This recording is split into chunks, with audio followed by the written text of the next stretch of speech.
Assalamualaikum geng kebun. Kami selalu ditanya macam mana kami bercucuk tanam hingga semua tanaman kami selalu menjadi. Kebun yang kami usahakan ni sebahagiannya tanahnya sangat subur dan sebahagian lagi tanahnya tak subur. Tanam apa pun tak nak menjadi. Kawasan yang tanahnya subur, di situlah dusun buah-buahan. Di situlah selalu saya post tentang durian, duku dan buah-buah yang lain. Kami tetap juga manfaatkan kawasan yang tak subur ni. Tapi kami tak dapat tanam direct ke tanah. Bos kebun buat beberapa petak batas yang panjang dan yang kecil untuk kami tanamkan pelbagai tanaman. Dalam kotak batas ni dimasukkan tanah lain. Dan juga kami campurkan dolomite dan baja organik.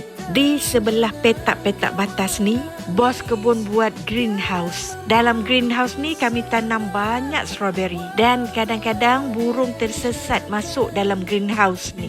Bila tanah kebun kita ni kurang subur, memang renyah sikit kalau nak bercucuk tanam. Untuk kita manfaatkan kebun yang kita ada. Kadang-kadang saya terbaca komen, untungnya ada kebun yang subur. Tidak ada monyet, tidak ada gangguan serangga. Saya rasa kalau kebun-kebun di Malaysia ni, insya-Allah semua ada. Bila dah bercucuk tanam ni, tawakal je lah. Sebab tu jugalah banyak tanaman kami tanam dalam bekas. Termasuklah bawang merah ni. Juga nenas-nenas yang kami selalu tunjuk dalam video.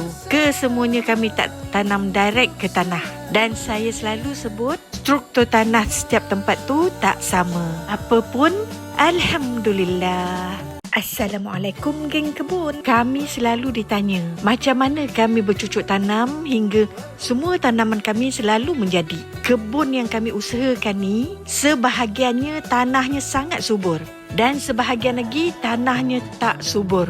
Tanam apa pun tak nak menjadi. Kawasan yang tanahnya subur, di situlah dusun buah-buahan. Di situlah selalu saya post tentang durian, duku dan buah-buah yang lain. Kami tetap juga manfaatkan kawasan yang tak subur ni. Tapi kami tak dapat tanam direct ke tanah. Bos kebun buat beberapa petak batas yang panjang dan yang kecil untuk kami tanamkan pelbagai tanaman. Dalam kotak batas ni dimasukkan tanah lain.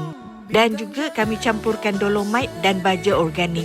Di sebelah petak-petak batas ni, bos kebun buat greenhouse. Dalam greenhouse ni kami tanam banyak strawberry. Dan kadang-kadang burung tersesat masuk dalam greenhouse ni.